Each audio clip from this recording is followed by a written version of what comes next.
ನಮಸ್ಕಾರ. ರಿವ್ಯೂ ಚಾನಲ್ಗೆ ಸ್ವಾಗತ. ನಾನು ಸೌಖ್ಯ ಗಾಂವ್ಕರ್. ಸಿದ್ದರಾಮಯ್ಯನವರ 1000 ದಿನದ ಸರ್ಕಾರಕ್ಕೆ ಈಗ ಶಾಕ್ ಎದುರಾಗಿದೆ. ಡಬಲ್ ಶಾಕ್ ಮುಖ್ಯಮಂತ್ರಿ ಸಿದ್ದರಾಮಯ್ಯನವ್ರಿಗೆ ಪರ್ಟಿಕ್ಯುಲರ್ಲಿ ನೋಡೋದಾದ್ರೆ. ಯಾಕೆ ಹಾಗಾದರೆ ಅದನ್ನು ಹೇಳ್ತಾ ಹೋಗ್ತೀವಿ. ಒಂದು, ಸರ್ಕಾರದ ಅಸ್ತಿತ್ವದ ವಿಚಾರದಲ್ಲೂ ಮಹತ್ವದ ಬೆಳವಣಿಗೆ. ಮತ್ತೊಂದು ಕಡೆ ಆರ್ಥಿಕ ಪರಿಸ್ಥಿತಿ, ಮತ್ತೊಂದು ಬಜೆಟ್ಟು ಗಾತ್ರ ಹೆಚ್ಚಿಸ್ಕೊಂಡು ರೆಡಿ ಆಗ್ತಿರೋ ಹೊತ್ತಲ್ಲೇ ಆಘಾತಕಾರಿ ಸುದ್ದಿ ಕೂಡ ಬರ್ತಾ ಇದೆ. ಡೀಟೇಲ್ಸ್ ಒನ್ ಬೈ ಒನ್ ನೋಡ್ತಾ ಹೋಗೋಣ. ಮಿಸ್ ಮಾಡದೆ ನಮ್ಮ ಚಾನಲ್ನ ಸಬ್ಸ್ಕ್ರೈಬ್ ಮಾಡಿ, ನಿಮ್ಮ ಅಭಿಪ್ರಾಯ ಕಮೆಂಟ್ ಮಾಡಿ ತಿಳಿಸಿ. ಎಸ್ ವೀಕ್ಷಕರೇ, ಮೊದಲು ರಾಜಕೀಯ ವಿಚಾರ ನೋಡೋದಾದ್ರೆ, ಸಿದ್ದರಾಮಯ್ಯ ಕ್ಯಾಂಪ್ನ ಶಾಸಕರು DK ಶಿವಕುಮಾರ್ ಬಿಗ್ ಸ್ಟೆಪ್ ತಗೊಳ್ತಾ ಇದ್ದ ಹಾಗೆ ವಿದೇಶಕ್ಕೆ ಹಾರೋದಕ್ಕೆ ಯಾರ್ಯಾರು ತಯಾರಾಗಿದ್ರಲ್ಲ ಅವ್ರಿಗೆಲ್ಲ ಹೈಕಮಾಂಡ್ ಶಾಕ್ ಕೊಟ್ಟಿದೆ. ಈಗ DK ಶಿವಕುಮಾರ್ ಅವರ ಕಡೆಯಿಂದ ಈಗ ಫೈನಲ್ ಮೆಸೇಜ್ ಹೋಗಿದೆ. ಎಲ್ಲಿ ತನಕ ಅಂದ್ರೆ, ನಾನು ಗಾಳಿ ಕುಡಿಯೋಕೆ ಬಂದಿಲ್ಲ, ರಾಜಕಾರಣ ಮಾಡೋಕೆ ಬಂದಿದ್ದೀನಿ ಅಂತ. ಸಿದ್ದರಾಮಯ್ಯ ಬಣಕ್ಕೆ ಇದು ಅನ್ಎಕ್ಸ್ಪೆಕ್ಟೆಡ್ ಬೆಳವಣಿಗೆ. ಇಲ್ಲಿ ಬಜೆಟ್ ಪೂರ್ವಭಾವಿ ಮೀಟಿಂಗ್ ಧಿಕ್ಕರಿಸಿ ಹೋಗಿ ಡೆಲ್ಲಿಯಲ್ಲಿ ರಾಹುಲ್ ಗಾಂಧಿ ಅವ್ರನ್ನ, ಸೋನಿಯಾ ಗಾಂಧಿ ಅವ್ರನ್ನ, ಪ್ರಿಯಾಂಕಾ ಗಾಂಧಿ ಅವ್ರನ್ನ ಎಲ್ಲರನ್ನೂ ಭೇಟಿ ಮಾಡಿಕೊಂಡು ಅಭಯ ತಗೊಂಡು ಬಂದಿದ್ದಾರೆ. ಸೋನಿಯಾ ಗಾಂಧಿ ಅವರೇ ಶೀಘ್ರವಾಗತ್ತೆ ಅನ್ನುವಂಥ ಭರವಸೆ ಎಲ್ಲ ಕೊಟ್ಟು ಕಳಿಸಿದ್ದಾರೆ. ಈ ಹೊತ್ತಲ್ಲಿ ಸಿಡಿದ ಸಿದ್ದು ಬಣ ವಿದೇಶಕ್ಕೆ ಹಾರೋಕೆ ಹೊರಟಿತ್ತು. ಬಿಜೆಪಿ ಅವರೆಲ್ಲ ಹೇಳ್ತಿದ್ದೇನು, ಆರ್ ಅಶೋಕ್ ಅವರೇ ಇದನ್ನು ಹೇಳಿದ್ರು, ಏನು ಅವ್ರವ್ರ ಖರ್ಚಲ್ಲಿ ಹೋಗ್ತಿದ್ದಾರೆ ಅಂತ ಹೇಳ್ತಿರೋದಷ್ಟೇ. ಸಿದ್ದರಾಮಯ್ಯನವರೇ ಕಳಿಸ್ಕೊಡ್ತಿರೋದು, ತನ್ನನ್ನು ಟಚ್ ಮಾಡಿದ್ರೆ ಏನಾಗುತ್ತೆ ಸರ್ಕಾರದ ಪರಿಸ್ಥಿತಿ ಅಂತ ಗೊತ್ತು ಮಾಡಿಸೋಕ್ಕೆ ಅಂತೆಲ್ಲ ಬಿಜೆಪಿ ಅವರು ಆರೋಪಿಸ್ತಿರು. ಏನಾದರೂ ಇರಲಿ, ಒಟ್ನಲ್ಲಿ ವಿದೇಶಕ್ಕೆ ಒಂದು ಟೀಮ್ ಹೊರಟಿತ್ತು.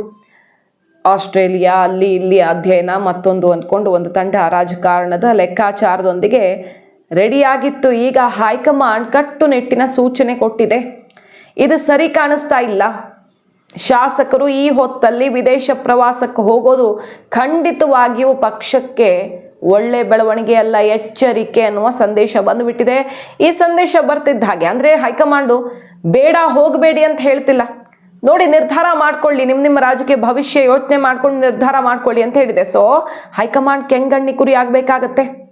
ನಾವು ನೋಟೆಡ್ ಆಗ್ತೀವಿ, ಸರ್ಕಾರ ಅಥವಾ ಪಕ್ಷಕ್ಕೆ ಸಮಸ್ಯೆ ತಂದಿಟ್ವಿ ಅನ್ನೋ ರೀತಿಯಲ್ಲಿ ಈ ಸಂದರ್ಭದಲ್ಲಿ ನಾವು ವಿದೇಶಕ್ಕೆ ಹೋದರೆ ನೋಟೆಡ್ ಆಗಿಬಿಡ್ತೀವಿ ಅಂತ ಹೋಗೋಕೆ ತಯಾರಾಗಿದ್ದವರು, ತುದಿಗಾಲಲ್ಲಿ ನಿಂತಿದ್ದವರೆಲ್ಲ ಈಗ ನಾನು ಹೋಗಲ್ಲಪ್ಪ, ನಂಗೆ ಸಹವಾಸ ಬೇಡ ಅಂತ ಹಿಂದೇಟ್ ಹಾಕಿಬಿಟ್ಟಿದ್ದಾರೆ. ಅದು ಇಂಟ್ರೆಸ್ಟಿಂಗ್ ಬೆಳವಣಿಗೆ. ಸೊ ಸಿದ್ದರಾಮಯ್ಯನವ್ರಿಗೆ ಶಾಸಕರು ಈಗ ಶಕ್ತಿ ಪ್ರದರ್ಶನ ಮಾಡೋಣ, ಮುಖ್ಯಮಂತ್ರಿಗಳನ್ನು ಬದಲಾಯಿಸಬಾರ್ದು ಅಂದರೆ ಆ ಶಕ್ತಿ ಪ್ರದರ್ಶನಕ್ಕೆ ಹೈಕಮಾಂಡ್ ಶಾಕ್ ಕೊಟ್ಟಿರೋದು. ಅದೊಂದು ಕಡೆ ಗೋವಾದಲ್ಲಿ 40 ರೂಮ್ ಬುಕ್ ಆಗಿರುವ ಬ್ರೇಕಿಂಗ್ ನ್ಯೂಸ್ ನಿನ್ನೆ ಅಷ್ಟೇ ನಾವು ಕೊಟ್ಟಿದ್ವಿ. BJP MLA ಅದನ್ನು ಬೆಳಗಾವಿ MLA ಹೇಳ್ತಾರೆ, ನನಗೆ ಪಕ್ಕಾ ಮಾಹಿತಿ ಸಿಕ್ಕಿದೆ.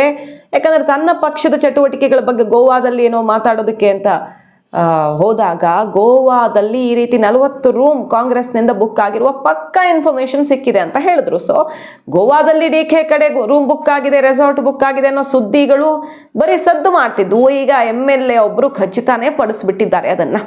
ಇಷ್ಟೆಲ್ಲ ಡೆವಲಪ್ಮೆಂಟ್ ನಡುವೆ ಸಿದ್ದು ಬಣದ ಶಕ್ತಿ ಪ್ರದರ್ಶನಕ್ಕೂ ಕೂಡ ಆಘಾತ ಎದುರಾಗಿದ್ದು, ಹೈಕಮಾಂಡ್ ಯಾವ ಸಮಯದಲ್ಲಿ ಏನು ಸ್ಟೆಪ್ ತಗೊಳತ್ತೆ.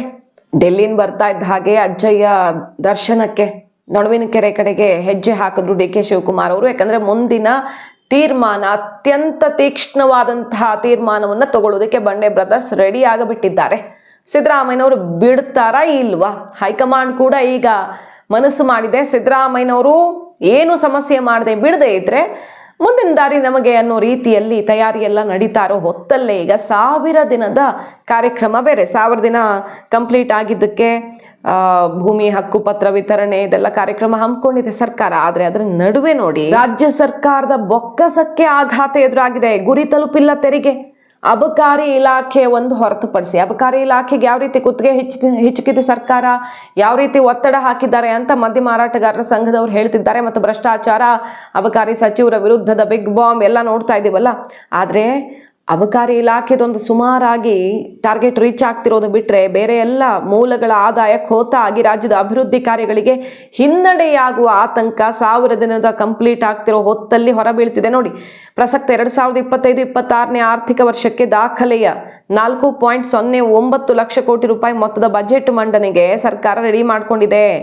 ಆದರೆ ವಾರ್ಷಿಕ ಗುರಿಯಷ್ಟು ಆದಾಯದ ಗುರಿಯನ್ನೇ ತಲುಪದೆ, ಆ ಟಾರ್ಗೆಟನ್ನು ರೀಚ್ ಆಗದೆ, ಈಗ ಏನೇ ಘೋಷಣೆ ಮಾಡಿದ್ರು 4 ಲಕ್ಷ ಮಾಡಲಿ, ಇನ್ನಷ್ಟು ಮಾಡಲಿ, ಇಂಪ್ಲಿಮೆಂಟ್ ಮಾಡೋದು ಕಷ್ಟ. ಯಾಕಂದರೆ ಬೊಕ್ಕಸದ ಪರಿಸ್ಥಿತಿ ಏನು ಅನ್ನೋದನ್ನು ಈ ಅಂಕಿ ಅಂಶಗಳು ಹೇಳ್ತಾ ಇರೋದು.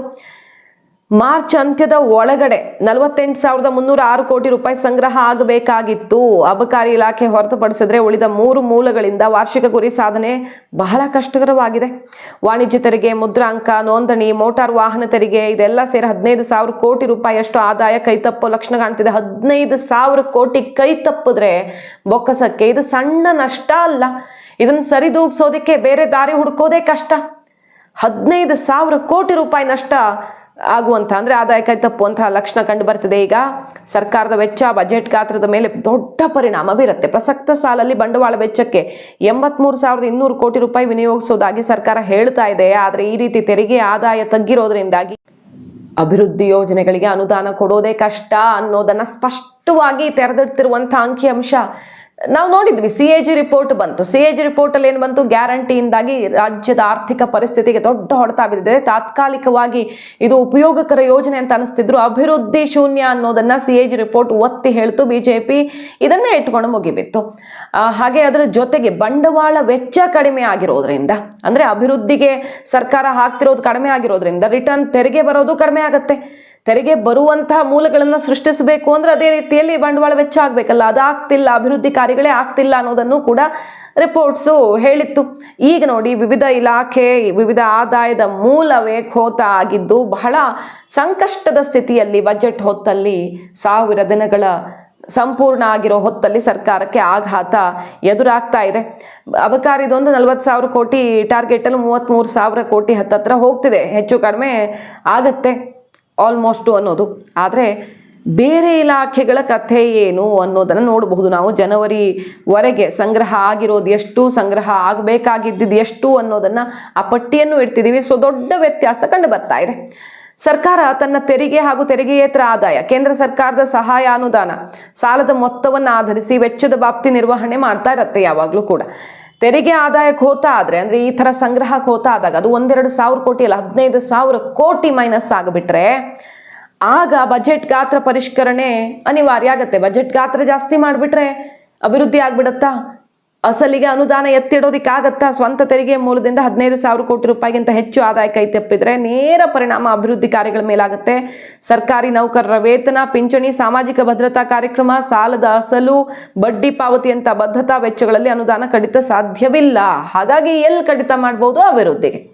ಅಭಿವೃದ್ಧಿ ವೆಚ್ಚಗಳಿಗೆ ಕಾಯ್ದಿರಿಸಿದ ಅನುದಾನದಲ್ಲೇ ಕಡಿತ ಮಾಡಬೇಕಾಗತ್ತೆ. ಬಂಡವಾಳ ವೆಚ್ಚಕ್ಕೆ 83,200 ಕೋಟಿ ರೂಪಾಯಿ ಕಾಯ್ದಿರಿಸಿದ್ದು, ಅಭಿವೃದ್ಧಿ ಕಾರ್ಯಗಳಿಗೆ ಹೆಚ್ಚು ಅನುದಾನ ಒದಗಿಸಿರೋದು ಸಿದ್ದರಾಮಯ್ಯನವರು ಹೇಳಿಕೊಳ್ಳಬಹುದಷ್ಟೇ. ಆದರೆ ರಾಜ್ಯದ ಅಭಿವೃದ್ಧಿಗೆ ಬಹಳ ಆಘಾತಕಾರಿ ಸುದ್ದಿ ಇದಾಗಿದೆ. 1000 ದಿನದ ಈ ಸಾಧನೆಗೆ 1 ಲಕ್ಷಕ್ಕೂ ಅಧಿಕ ಜನಕ್ಕೆ ಭೂ ಗ್ಯಾರಂಟಿ ಹಕ್ಕುಪತ್ರ ವಿತರಣೆ ಮಾಡ್ತಿದ್ದಾರೆ. 180 ಎಕರೆ ವಿಸ್ತೀರ್ಣದ ಸ್ಥಳದಲ್ಲಿ ದೊಡ್ಡ ಕಾರ್ಯಕ್ರಮ ಎಲ್ಲ ಮಾಡ್ತಿದ್ದಾರೆ. ಭರ್ಜರಿಯಾಗ ಕಾರ್ಯಕ್ರಮ ನಡೀತಿದೆ, ಸರ್ಕಾರದ ಸಾಧನಾ ಕಾರ್ಯಕ್ರಮ.